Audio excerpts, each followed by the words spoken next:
রাত ৮টার সময় ব্রাইড বসলো সাজতে, আর রাত ৯টার সময় ব্রাইডের বর বিয়ে করতে আসার জন্য হাজির হয়ে গেল। হ্যালো এভরিওয়ান, আমি মেকআপ আর্টিস্ট সঙ্গীতা সরকার চলে এসেছি আবারও একটা নতুন ব্রাইডাল ব্লগ নিয়ে। তো দিনটা ছিল 12ই ফেব্রুয়ারি। তো প্রত্যেক ডেটের মতো ওই ডেটেও আমার ওই দিন 3টে বুকিং নেওয়া ছিল। যথারীতি আমি পৌঁছে যাই আমার ফার্স্ট ব্রাইডের লোকেশানে। আর আমার ফার্স্ট ব্রাইডের লোকেশানে পৌঁছে আমি তো রীতিমতো অবাক হয়ে গেছি, কেন কি তখনও পর্যন্ত আমার ব্রাইডের স্নান, গায়ে হলুদ কিচ্ছু কমপ্লিট হয়নি।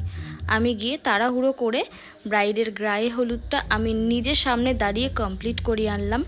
আর যাও বা ওকে সাজাতে বসালাম, দেখো সাজতে সাজতে মাঝখানে ওকে আবারও উঠিয়ে নিয়ে চলে গেল।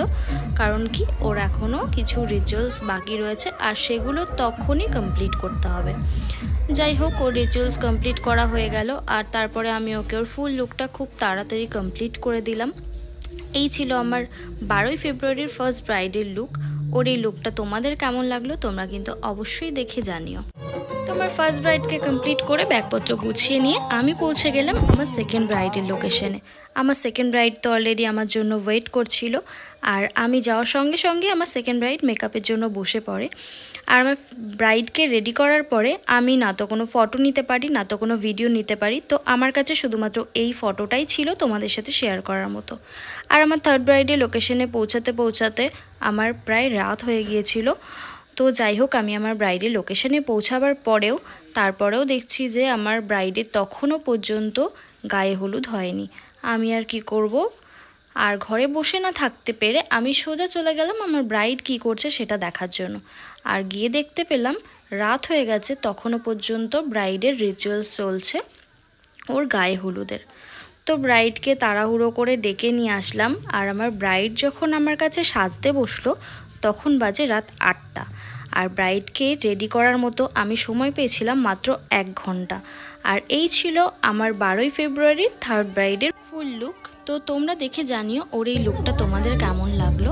আর ব্রাইডকে সাজানোর পরে ব্রাইডের দিদিও আমার কাছ থেকে একটা পার্টি মেকআপ লুক নিয়েছিল। তো ব্রাইডের দিদির এই লুকটা তোমাদের কেমন লাগলো তোমরা কিন্তু অবশ্যই জানিও। আর ব্রাইডের দিদিকে কমপ্লিট করার পরে আরও একজন ওয়েট করেছিল আমার কাছে সাজবে বলে, বাট আমি তাকে সাজাতে পারিনি, কেন অনেকটাই রাত হয়ে গিয়েছিল, আমাদের আবার বাড়িতে ফিরতে হতো। তো আমরা যথারীতি ওখান থেকে বেরিয়ে পড়ি। আর রাস্তাটা দেখো একদম পুরো ফাঁকা, কোনো মানুষ নেই। আর শীতের রাত ফাঁকা তো থাকবেই। তো ওখান থেকে আমাকে বাপন বাড়ির সামনে আমাকে নামিয়ে দিল আর আমি বাড়িতে চলে আসলাম, আর বাপনও বাড়িতে চলে গেল। আর দেখো এদিকে আমাদের রাস্তাটাও পুরো ফাঁকা, একটাও কোনো লোকজন নেই। তো যাই হোক, ভিডিওটা আজকে এখানেই শেষ করছি। তো ভিডিওটা তোমরা দেখে জানিও ভিডিওটা তোমাদের কেমন লাগলো। আর যদি ভালো লাগে তাহলে অবশ্যই ভিডিওটাকে একটা লাইক, কমেন্ট আর শেয়ার করে দিও।